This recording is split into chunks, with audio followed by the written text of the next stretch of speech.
비오는 현재 역대급 흥행 성적을 기록하고 있습니다. 10개 구단 어느 팀 할 것 없이 정말 많은 팬들이 찾아와 주면서 그 어느 때보다도 뜨거운 한 시즌을 보내고 있습니다. 정말 오랫동안 KBO 시청해왔던 한 사람으로서 올 시즌만큼 뭔가 바이럴이 지속적으로 되었던 해가 있었나 싶을 정도로 계속해서 어떤 이슈들이 만들어졌습니다.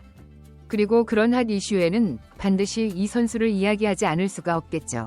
역대 최연소 30에서 30을 달성하며 올 시즌 KBO 최고의 타자이자 역대급 타자의 반열에 오를 준비를 하고 있는 근본 터지는 기아의 김도영 선수입니다.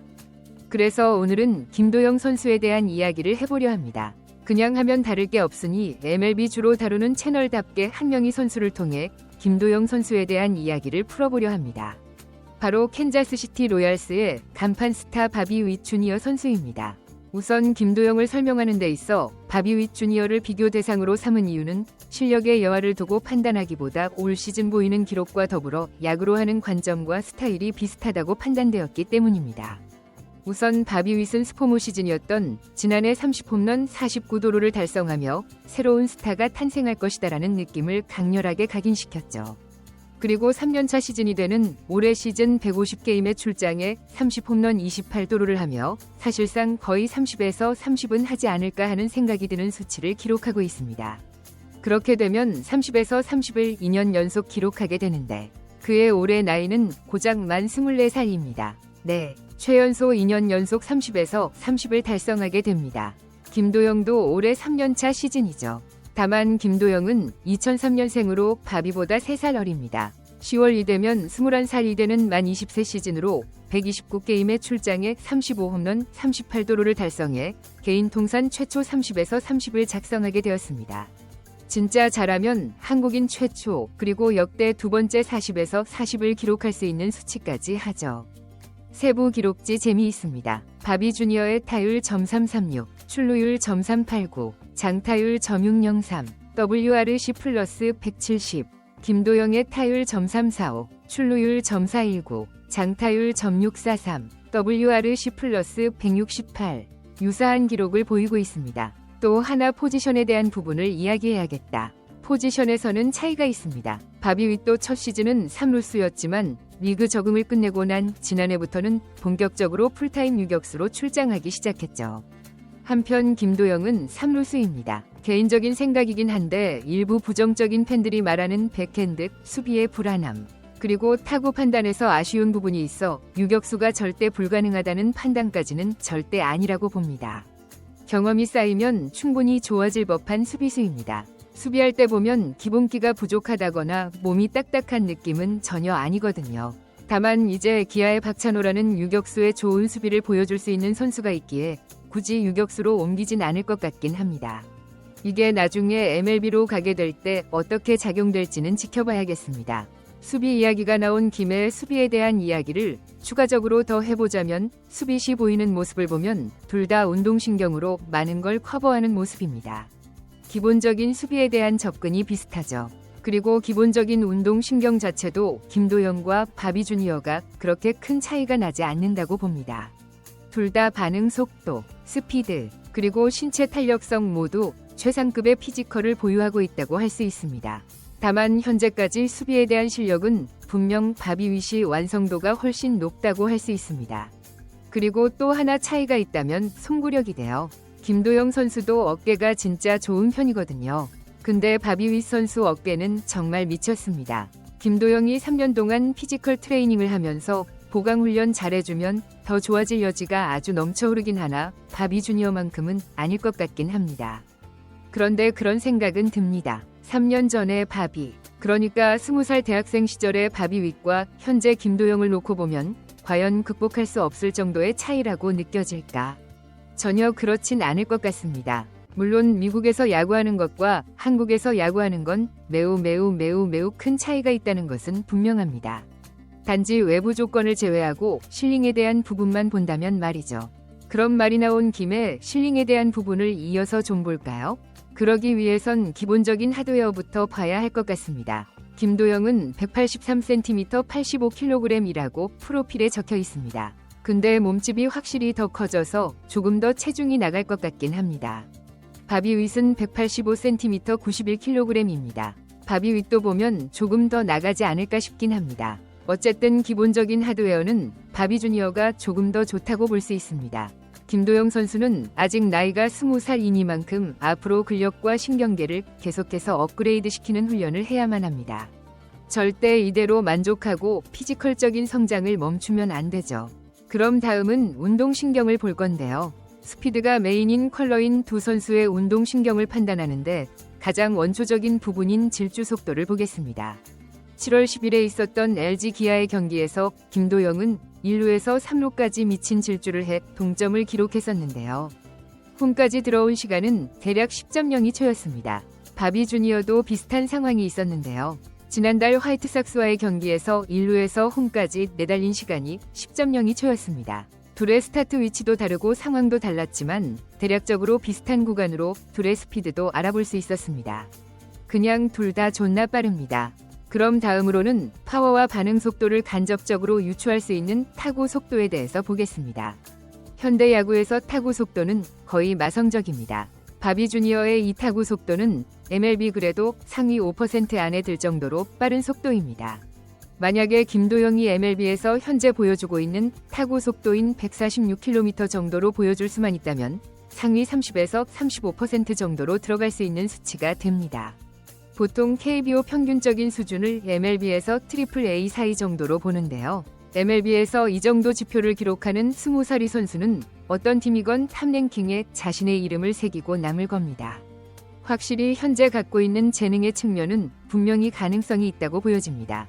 그럼 이제 이런 부차적인 이야기를 뒤로하고 두 선수의 바닥을 간접적으로 볼 수 있는 타격 메커니즘에 대해서 좀 볼까요? 두 선수는 기본적으로 하드 컨택을 위주로 하는 플레이어입니다. 홈런은 30개씩 때려낼 수 있는 강한 펀치력을 지니고 있지만 이 선수들의 메커니즘은 분명히 홈런이 주 목적이 아닙니다. 이론적으로 쉽게 퉁쳐서 설명을 하자면 컨택 타자, 슬러거 타자, 하드히터 타자로 나눌 수 있습니다. 바비 주니어나 김도영의 타격 어프로치는 분명 하드히터형 타자입니다. 강한 라인 드라이브 타구로 많이 뽑아내 장타를 생성해내는데 특화된 타격법이죠. 다만 이런 선수들 특징인데 제대로 맞으면 넘어갑니다. 그래서 20개 중반에서 30개 중반의 홈런을 만들어내기도 합니다. 진짜 포텐 좀 터지면 40개를 넘기는 경우들도 있긴 한데 매 시즌 그렇게 뽑아내기 어렵긴 합니다. 매 시즌 그렇게 뽑아내기 시작하면 타격이 어느새 홈런 타자형으로 바뀌어 있을 겁니다. 자신이 모르는 채 또는 자신의 의도로 인해서 말이죠. 그럼 이 두 선수의 어프로치에 대해서 이론적인 이야기를 했다면 어떻게 실제화시키는지 봐야겠죠. 두 선수는 시작부터 다릅니다. 김도영은 레그킥을 크게 하고 축다리 힘을 많이 넣습니다.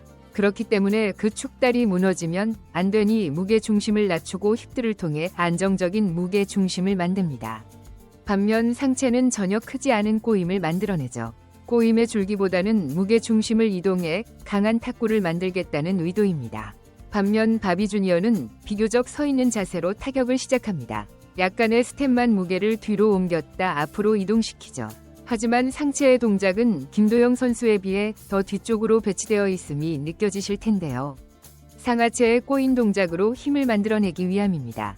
아무래도 평균 구속이 153km를 넘어가고 150km대의 변형 패스트볼이 난무하고 30인치에 달하는 변화구가 판치는 MLB에서 김도영 선수처럼 극단적인 체중 이동을 만드는 건 사실 좀 어렵습니다.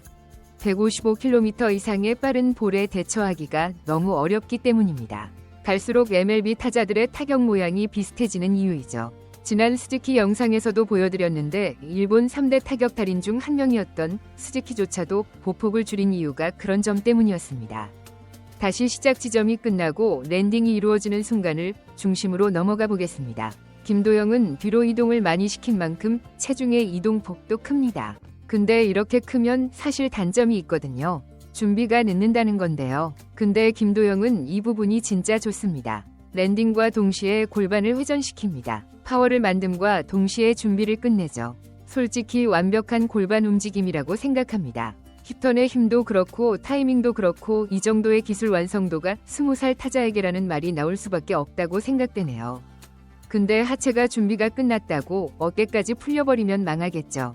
다 어깨는 끝까지 닫아놓은 채 마지막에 팔을 내뻗을 수 있도록 단단히 버텨줍니다. 여러 홈런 장면을 다 다시 찾아보시면 아시겠지만 모두 그랬습니다. 변화구 대처가 좋은 이유입니다. 준비가 빠른데 중심이 아직 뒤에 남아있죠. 이번엔 바비 주니어를 볼까요? 역시 체중 이동 폭이 크지 않죠. 뒤로 많이 가지 않았기 때문입니다. 다만 그 밴딩을 더욱 강하게 만드는 것이죠. 그리고 역시나 상체가 들어가는 각이 크죠. 뒤로 눕는 각 자체도 살짝 바비 윗이 더 있습니다. 하지만 배럴이 돌아나와 배팅이 이루어지는 직전의 순간을 보면 결국은 똑같습니다. 골반은 모든 준비를 해놨고 상체가 뒤늦게 힘이 감겨 나오는 것이죠. 딱 봐도 비슷해 보이죠. 잘 치는 타자들의 히팅 포인트에서의 모습은 거의 다 비슷비슷합니다. 다만 여기서 보시다시피 바비 윗이 더 눕혀져 있는 대신 상체가 살짝 더 일찍 열립니다. 누울수록 일찍 열립니다. 왜 그러냐고 묻는다면 그냥 몸이 그렇게 됩니다. 해보시면 바로 압니다. 그리고 마지막으로 이제 히팅이 된 이후의 팔로우 장면을 볼까요? 김도영의 경우엔 완전히 팔을 다 피면서 임팩트에 힘을 쭉 넣어줍니다. 물론 손목은 일체 돌아가지 않고요. 바비 윗은 팔꿈치 각도를 유지하고 팔로우 되는 오른손의 힘과 각을 유지한 채 그대로 밀고 들어옵니다. 그리고 완전히 넘어가서야 팔꿈치가 펴지고요. 이 차이를 설명드리기 위해서는 이야기가 살짝 길어지기에 근본적인 이야기는 다음에 하고 간략하게 한 문장으로 말하자면 턴 동작의 힘이 이렇게 하는 게 훨씬 큽니다. 꼬임으로부터 만들어지는 회전 에너지를 그대로 보존하고 탁구에 실어내기 위함으로 생각하시면 되겠습니다. 앞서 메커니즘을 뜯어보기 이전에 두 선수 모두 하드히터라고 했지만 이렇게나 만들어내는 방법은 다릅니다. 그럼 더 상위 리그에서 MVP급 성적을 뽐내고 있는 바비 윗 주니어의 타격이 옳은 것인가? 이전 타격 메커니즘 영상에서도 말했는데 그것만이 정답은 아닙니다. 각자 다 평생 야구를 해온 방식이 있고 몸에 맞는 방식이 있기에 절대 한 가지 방법만이 정답이라고 할 순 없습니다. 게다가 김도영은 정말 어립니다. 물론 바비 주니어도 어리지만 김도영은 진짜 이제 야구를 시작하는 단계라고 할 수 있을 정도죠. 만약에 올해의 폼을 잃지 않고 내후년 계속된다면 김도영이 미국에서 야구하는 건 기정사실일 겁니다. 이에 바람이 있다면 현실에 안주하지 않았으면 좋겠다 정도인 것 같습니다. 그래서 김도영 선수에겐 이번 프리미어 12, 2025년 WBC, 2026년 LA 올림픽 연달아 있는 세계 대회들이 참 기대가 되면서도 중요할 것 같다는 생각이 드네요. MLB 팬이자 KBO 오랜 팬으로서 김도영이 하루빨리 MLB로 넘어가길 희망해봅니다. 그리고 바비 주니어만큼이나 MLB를 주름잡는 선수가 되었으면 하는 바람도 살짝 더해서 말이죠. 모두 즐거운 추석 연휴를 보내시길 바라며 오늘의 영상을 마치겠습니다. 감사합니다.